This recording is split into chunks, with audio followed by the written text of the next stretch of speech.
तो हेलो सबको, स्वागत है आपका हमारी आज की वीडियो में। इस वीडियो में हम बात करेंगे मुगल एम्पायर के बारे में। तो चलिए शुरू करते हैं। मुगलों का इंडिया में राज होने से पहले, इनके पहले जो डायनेस्टी यहाँ पे जो है राज करती थी, वो थी लोधी डायनेस्टी, जिसके जो राजा थे इब्राहिम लोधी, जिनको जो है बाबर ने पानीपत के जो है पहले युद्ध में जो है हरा दिया था।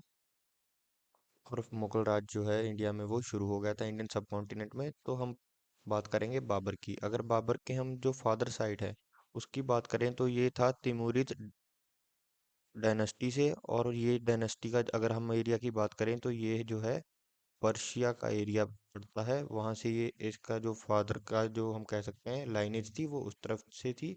और ये मानता था कि जो इसकी माता थी वो गेंगिस खान के वंशजों में से एक हैं। और ये खुद भी बाबर जो है अपने आप को जो है गेंगिस खान का जो है वंशज मानता था। और गेंगिस खान जो था ये एक बहुत ही पावरफुल जो है मंगोल लीडर था, जिसने सेंट्रल एशिया में लगभग बहुत बहुत इन्फ्लुएंशियल जगह तक जो है अपना रूल जो है उसको एक्सपेंड कर दिया था। और ये जो है मंगोल्स ये अपने रूल में बहुत ही ज़्यादा, यानी कि ये अपनी मिलिट्री टैक्टिक्स में जो है बहुत ही ज़्यादा जो है पावरफुल होते थे। और इन्होंने बहुत सारे एरियाज पे राज किया। तो चलिए अब हम सभी के सभी मुगल रूलर्स की बात करें और उनकी पॉलिसीज की। अगर हम उनसे पहले बात करें कि बाबर जो है वो इंडिया में लोधी साम्राज्य को हराने में कैसे कामयाब रहा, क्योंकि इसने जो है दो जो सिस्टम जो है नए जो इंडिया में इंट्रोड्यूस किए थे, इनमें से एक जो था गन पाउडर वॉरफेयर, यानी कि तोपें और जो है फायर आर्म यानी कि बंदूकें। ये जो है बाबर इंडिया में नए लाया था, जिसके कारण इसने आसानी से लोधी वंशज को जो है साम्राज्य को है आसानी से हरा दिया था। और इसने जो है दूसरी चीज वो था तुलगुमा सिस्टम। इसको जो है मिलिट्री को अलग अलग टुकड़ों में बांटकर जो है लड़ाई के तरीके जो है वो सैनिकों को अलग अलग तरीकों से अलग अलग जगह से हमला करवाया जाता था। दूसरा ये था। तो चलिए अब हम शुरू करते हैं बाबर से। जो बाबर था ये फाउंडर था। ये फाउंडर था जो है मुगल साम्राज्य का। अगर हम बात करें इसके मेजर जंगों के बारे में, तो सबसे पहले इसने जो है पानीपत का जो है पहला युद्ध जो है वो जीता, जिसके कारण इसका जो है इसने जो मेजर रूल था इंडिया में इब्राहिम लोदी का, उसको जो है खत्म कर दिया और मुगल रूल को इंडिया में इस्टेब्लिश कर दिया। और फिर जो है फिर इसने जो अगले साल युद्ध किया वो था बैटल ऑफ खानवा, जिसमें इसने राणा सांगा को हरा दिया, जो कि मेवाड़ के रूलर थे। और फिर उसके बाद इसने उसके अगले साल 1528 में हुआ बैटल ऑफ चंदेड़ी, जिसमें इसने राजपूत लीडर मेदिनी राय को भी हरा दिया। और फिर इसने उससे एक साल बाद 1529 में अफगानों को बिहार में हरा दिया। और जो है इंडियन सब कॉन्टिनेंट में अपनी जो है इन्फ्लुएंस उसको जो है बढ़ा दिया और अपनी ताकत का सबूत दे दिया। अगर हम लिटरेचर की बात करें तो इसने जो है बाबरनामा लिखा था तुर्किश में, जिसको जो है बाद में तो पर्शियन में ट्रांसलेट कर दिया गया था। और ये जो है बाबरनामा ये पहली जो है ऑटोबायोग्राफी थी इंडिया के किसी रूलर की। याद रखिए, बाबरनामा वॉज फर्स्ट ऑटोबायोग्राफी। याद रखिए, ये एग्जाम के लिए बहुत ही ज़्यादा इंपॉर्टेंट है। बाबरनामा जो है पहली ऑटोबायोग्राफी है इंडिया की। और आप चैनल को जो है सब्सक्राइब कर दें और वीडियो को लाइक कर दें अगर आप चैनल पर नए हैं तो। हमें उससे बहुत मोटिवेशन मिलती है आपके लिए वीडियो बनाने के लिए। तो चलिए अब हम बात करते हैं चार बाग की। और बाबर ने जो है बहुत सारे जो है बाग और बगीचे बनाए इंडिया में, जिनको कहा जाता है चार बाग। ये इसने नए इंट्रोड्यूस किए थे, जो जो होते थे पर्शियन स्टाइल गार्डन्स। और फिर जो जब 1530 में बाबर की जब मौत हुई, इसकी जगह पर आया इसका बेटा हुमायूं, जिसको ज्यादातर समय जो इंडिया से बाहर रहा, क्योंकि इसको शेरशाह सूरी ने हराकर यहाँ से भगा दिया था। और बाबर ने भी इसको कहा था कि आप तुमने जो है शेरशाह सूरी से बच के रहना, क्योंकि जो शेरशाह सूरी था ये एक युद्ध में जो है बाबर के साथ लड़ा और एक युद्ध जो है बाबर के खिलाफ लड़ा। शेरशाह सूरी जो है बहुत ही ज्यादा जो है हम कह सकते हैं चालाक रूलर था। इसने जो है हुमायूं को दो बार हराया, एक बार बैटल ऑफ चौसा में और एक बार बैटल ऑफ कनौज में। और फिर 15 साल जो है हुमायूं को पर्शिया में छुप कर रहना पड़ा अपने दोस्त के साम्राज्य में, यानी कि शेरशाह सूरी से। और ये जो है जब शेरशाह सूरी की जब मौत हो गई, इसके बाद वाले जो रूलर्स थे वो बहुत ही ज्यादा कमजोर थे। और इसके बाद जो है हुमायूं ने जहाँ पर ये पर्शिया में अपने दोस्त के जिस राज में ये रह रहा था, वहां से इसने उसकी मदद मांगी कि अब शेर शाह सूरी मर चुका है, तुम मेरी मदद करो, मुझे वापस वहां पे कब्जा करना है। और इन्होंने इसने उनकी मदद से 1555 में दोबारा हमारे, हम कह सकते हैं, दिल्ली में हमला किया और वहां पे अपना कब्जा जमाया और अब वहां पे ये रूलर बन गया। और ये किताबें पढ़ने का बहुत शौकी था। और ये वहीं उ- उस लाइब्रेरी, इसने अपनी एक लाइब्रेरी बनाई थी और ये अफीम था। कुछ इतिहासकार लिखते हैं कि ये नशे में बहुत ज्यादा था और ये उसी लाइब्रेरी की सीढ़ियों से फिसल कर गिर गया और 1556 में जो है इसकी मौत हो गई। और इसने जो है दीन पनाह को इस्टेब्लिश किया था, जो कि ओल्ड फोर्ट दिल्ली है। और फिर इसके बाद आता है अकबर, जिसको जो है सेकुलर रूलर भी कहा जाता है और इस समय आप कह सकते हैं ये one of the best rulers जो है मुगल एम्पायर का। सो इसने जो है बहुत चीज़ें अच्छी की थी, यानी कि ये सेकुलर रूलर भी था। तो चलिए एक एक करके सबकी बात करते हैं। अगर हम इसकी मेजर मिलिट्री एक्सपेंशन की बात करें, तो सबसे पहले तो इसने जो है हेमू को हराया था सेकेंड बैटल ऑफ पानीपत में। और इसने जो है गुजरात को, बंगाल को, राजपूताना, मालवा, कश्मीर और दक्कन को जो है अपने साम्राज्य में मिला लिया था। और गुजरात की फतेह के बाद इसने जो है एक शहर बसाया फतेहपुर सिकरी, और उसके आगे एक जो है गेट बनाया बड़ा सा, जिसका नाम रखा इसने बुलंद दरवाजा, गुजरात फतेह करने की खुशी में। याद रखिएगा, ये एग्जाम में भी आ चुका है। जो बुलंद दरवाजा है वो अकबर ने बनाया था गुजरात फतेह करने की खुशी में। और वहां पर इसने एक शहर बनाया फतेहपुर सिकरी, जिसके सामने इसने एक बड़ा सा दरवाजा बनाया, जो उसकी एंट्रेंस पे है वो है बुलंद दरवाजा। और अब हम बात करें राजपूत पॉलिसी की, यानी कि राजपूत पॉलिसी जो है वो रेफर करती है अकबर के जो है फ्रेंडली रिलेशन जो कि राजपूतों के साथ थे। वो थे कि इसने जो है जोधाबाई से शादी भी की थी, जैसे कि आप सबको पता ही है, जो कि बेटी थी भरमल ऑफ अंबर की। अगर हम रिलीजियस पॉलिसीज की बात करें जिसके कारण इसको जो है सेकुलर माना जाता है अकबर को, वो इसीलिए माना जाता है क्योंकि अकबर ने जो है जजिया टैक्स जो नॉन मुस्लिम्स पे लगता था उसको भी खत्म कर दिया था। और पिलग्रिमेज टैक्स, यानी कि तीर्थ स्थान पे अगर कोई घूमने जाता था तो उनको तभी भी एक टैक्स देना पड़ता था, वो टैक्स भी जो है अकबर ने ये दोनों के दोनों टैक्स जो हैं खत्म कर दिए थे। और इसको सेकुलर मानने के और भी कई एग्जांपल्स हैं, जैसे कि इन्होंने सिखों के गुरुओं के साथ बैठकर खुद लंगर खाया था कि हम एक हैं, ये दिखाने के लिए।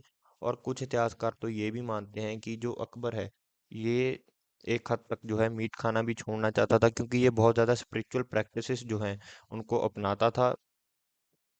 और ये बहुत ही ज़्यादा स्पिरिचुअल था, ये मेडिटेशन बहुत करता था। और ये भी माना जाता है कि ये इसको जो है मीट जो है, यानी कि ये मीट खाना जो छोड़ना चाहता था, पर इसको जो है सोशल सर्कल के कारण ये छोड़ नहीं सका, क्योंकि इसके ऊपर जो है एक तरह से जो हम कह सकते हैं पॉलिटिकल प्रेशर बना होता था कि इसको अपने आप को मुस्लिम शो करने के लिए वो खाना पड़ता था। और इसने जो है दीन इलाही को इंट्रोड्यूस किया। और कुछ इतिहासकार तो जो हैं वो दीन इलाही को इसकी बहुत बड़ी गलती भी मानते हैं। और दीन इलाही जो था इसका एक, हम कह सकते हैं, अपना धर्म था, जो कि मिक्सचर था हिंदुज्म, इस्लाम, क्रिश्चियनिटी और जोरास्ट्रनिज्म का। अगर आपको जोरास्ट्रनिज्म के बारे में नहीं पता, तो जोरास्ट्रनिज्म जो है वो क्रिश्चियनिटी से भी पुराना धर्म है। और जोरास्ट्रनिज्म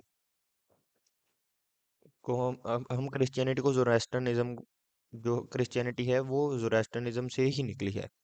और इसने जो है इबादत खाना भी बनाया था, जिसको हाउस ऑफ वर्शिप भी कहा जाता था। यहाँ पर इंटर फेथ डिबेट्स होती थी, यानी कि अलग अलग चीज़ों में मानने वाले लोग यहाँ पर जो है रिस्पेक्टफुली डिबेट्स करते थे फतेहपुर सिकरी में।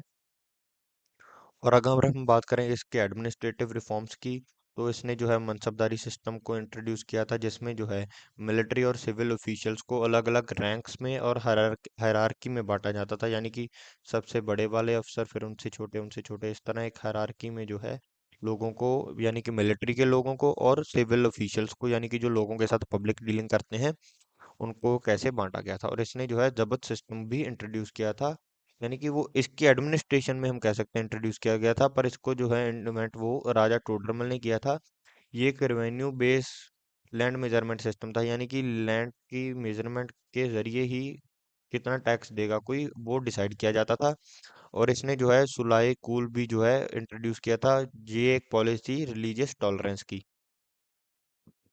यानी कि सभी के सभी धर्मों के लिए रिलीजियस टॉलरेंस होगी, यानी कि किसी के साथ कोई भी बुरा व्यवहार नहीं होगा।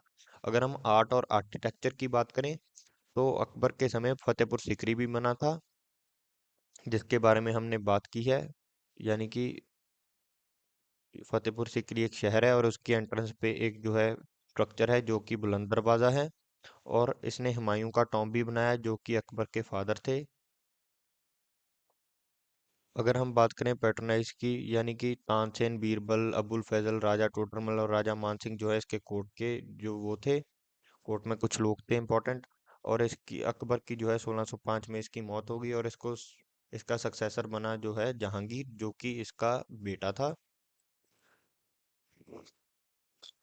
अगर हम जहांगीर के बारे में बात करें तो इसने जो है ब्रिटिश ईस्ट इंडिया कंपनी को जो है इंडिया में ट्रेड करने के लिए परमिशन दे दी थी। और इसने जो है एक जंजीर आदिल भी अपने हम कहते हैं कि वो किले में इसने लगवाई थी, यानी कि जिसके साथ जो है जंजीर आदिल इसमें जो है, यानी कि अगर या देखिए ये किला है, यहाँ पर एक रस्सी ऐसे यहाँ से एक रस्सी लटका दी और इस रस्सी के साथ जो है 40 जो है माना जाता है 40 जो है बेल्स यानी कि घंटियां बांध इसके साथ बांधी गई थी। अगर किसी को पब्लिक में कोई कंप्लेन है या कोई किसी की सुनवाई नहीं हो रही तो वो आदमी यहाँ पर आएगा वो और वो इस रस्सी को खींच देगा, और जिसके कारण ये सारी की सारी बेल्ट जो हैं वो बजेंगी और वो आकर इसकी, यानी कि जो भी वहाँ पर जिम्मेदार होगा वो आकर उस आदमी की जो है कंप्लेंट सुनेगा। अगर उसकी कोई कार्रवाई नहीं हो रही, अगर बार बार किसी की कंप्लेन आती थी तो ये सारी बेल्स बजती थी, और ये इस तरह का सिस्टम था, इसलिए इसको चेन ऑफ जस्टिस भी कहा जाता है। और इसने नूरजहां को पैट्रनाइज किया और वो ही इसके जो है लगभग सारे कोर्ट अफेयर्स को हैंडल करती थी। और इसने जो है कश्मीर में शालीमार बाग भी बनाया, ये बहुत ही ज़्यादा जो है इम्पोर्टेंट है। और ये पेंटिंग का बहुत ही ज़्यादा जो है शौकीन था, और इसको पेंटिंग का शौक जो है वो अकबर के कोर्ट से लगा था, क्योंकि अकबर के कोर्ट में बहुत ही अच्छे अच्छे पेंटर्स थे। और इसके राज्य के समय जो है कंधार कंधार पर जो है सफाविद एम्पायर के लोगों ने कब्जा कर लिया था, जो पर्शिया से बिलोंग करते थे। और जहांगीर जो है, जहांगीर के बाद आता है शाहजहां।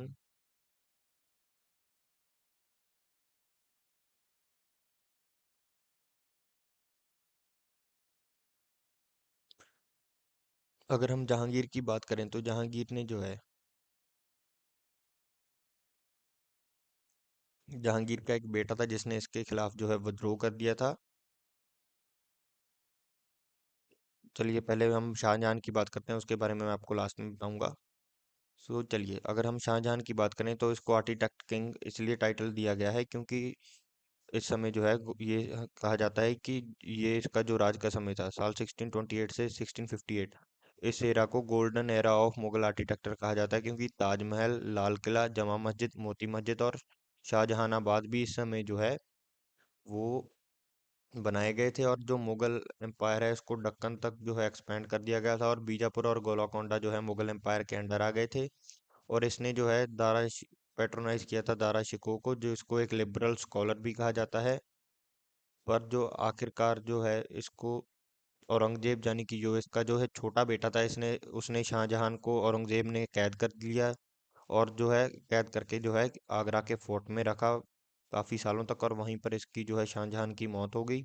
और अब मैं आपको एक्सप्लेन करूंगा दारा शिकोह के बारे में। तो देखिए शाहजहां के दो बेटे थे, एक था दारा शिकोह और एक औरंगजेब। और जो शाहजहां है इसकी दिली जो है ख्वाहिश थी वो ये थी कि दारा शिकोह राजा बने, इसलिए इसने हमेशा दारा शिकोह को पढ़ा लिखा कर बहुत ही ज्यादा जो हम कह सकते हैं एक स्कॉलर बना दिया। पर जो है इसने उसको ये जंग की नीति सिखाना भूल गया, और जो है अगर ये चाहता था कि अगर यानी कि इसके मन में, शाहजहां के मन में एक डर था अगर दारा शिकोह कहीं जंग करने गया तो उसको जो है वहां पर कुछ हो ना जाए, इसलिए ये अगर कोई भी ऐसा काम होता तो ये औरंगजेब को जो है वहीं पर भेज देता कि जाओ तुम जाओ, और ये दारा शिकोह को हमेशा अपने पास रखता था संभाल कर। इसलिए जब औरंगजेब को मौका मिला उसने आकर दारा शिकोह को खत्म कर दिया और शाहजहां को कैद कर दिया और खुद वो राजा बन गया। और दारा शिकोह के बारे में अगर हम बात करें, इसको लिबरल प्रिंस इसलिए कहा गया है क्योंकि इसने उपनिषद और भगवत गीता को जो है पर्शियन लैंग्वेज में जो है ट्रांसलेट किया था, और इसने जो है मजमा उल बहरीन भी लिखा था। पर आखिरकार जो है औरंगजेब ने इसको एग्जीक्यूट कर दिया और खुद राजा बन गया, और यानी कि इसने खुद अपनी जो है कोरिनेशन कर दी। और औरंगजेब के समय ही जो है मुगल एक्सपेंशन जो सबसे ज़्यादा हुई थी। और इसने जो है जजिया टैक्स दोबारा से लगा दिया था, जिसको अकबर ने जो है बंद किया था। जजिया टैक्स जो है वो टैक्स नॉन मुस्लिम से लिया जाता है। और इसने म्यूजिक को भी बैन कर दिया था और सेलिब्रेशंस को भी बैन कर दिया था। और इसके समय जो है बहुत ही ज़्यादा रेबिलियंस इस कारण हुई इसकी, क्योंकि इसकी पॉलिसीज जो थी वो बहुत ही ज़्यादा कट्टर थी और उसका जो है बहुत ही ज़्यादा विरोध होने लगा। और इसने कौन से रिवॉल्ट्स देखे उनके बारे में हम बात करते हैं। सबसे पहली जो थी मराठा अपराइजिंग, यानी कि जो शिवाजी थे वो आगरा के किले से भाग गए थे। और सिख रिबेलियन, यानी कि जो सिख थे वो बहुत ही ज्यादा ताकतवर होते जा रहे थे दिन ब दिन, क्योंकि जो गुरु तेग बहादुर जी है उनको औरंगजेब ने जो है एग्जीक्यूट कर दिया था। और फिर जो सिख जो है वो उनके बाद, इस समय के बाद जो है जो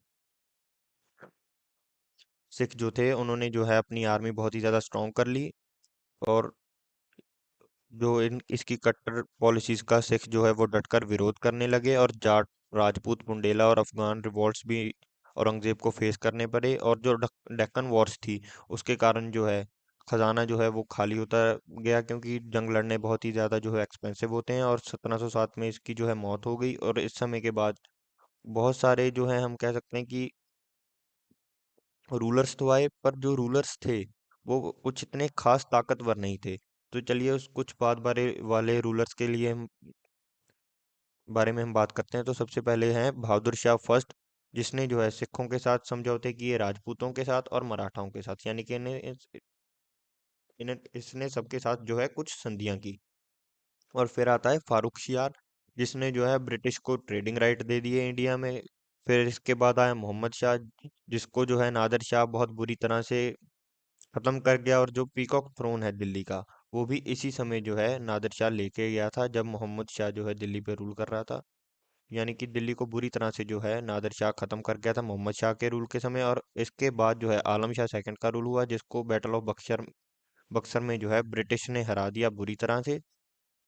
पर और इसके बाद जो है बहादुर शाह सेकंड आया, जिसको जो है ये लास्ट मुगल एम्परर था, जिसको जो है 1857 की क्रांति के बाद जो है देश से देश एग्जाइल, यानी कि एग्जाइल्ड आफ्टर 1857 रिवोल्ट। इसका मतलब ये है कि यानी कि इसको अंग्रेजों ने देश निकाला दे दिया और इसको जो है रंगून भेज दिया। और रंगून का आज का नाम जो है वो है बर्मा। अगर हम फॉरेन ट्रैवलर्स की बात करें जो मुगल पीरियड में इंडिया में आए थे, तो वैसे तो ये चारों के चारों इंपॉर्टेंट है, आप याद कर लीजिए। पर इनमें से अगर सबसे ज़्यादा अगर हम इम्पोर्टेंट की बात करें, तो सबसे पहले सबसे ज़्यादा इंपॉर्टेंट जो है वो है सर थॉमस रो, जो इंग्लैंड से आया था जहांगीर के समय ब्रिटिश ट्रेड के लिए। और फिर अब हम बात करेंगे जीन बैप्टाइस्ट प्रेवनियर की, जो फ्रांस से आया था शाहजहां के समय, और जिसने जो है ताजमहल को डिस्क्राइब किया और उसके बारे में लिखा। और फिर जो है ताजमहल बहुत ही ज़्यादा फेमस हो गया। फिर फ्रांकोसी बर्नियर, जो ये भी फ्रांस से आया था, ये औरंगजेब के समय आया था और इसने जो है मुगल इकॉनमी को जो है क्रिटिसाइज किया था। और फिर ये मोरक्को से आया था और ये आया था 14वीं सदी के समय, जिस समय जो है इंडिया में जो हम कहते हैं कि मुगलों का राज नहीं था, तुगलक एडमिनिस्ट्रेशन थी। So this is all for today's video. Thank you.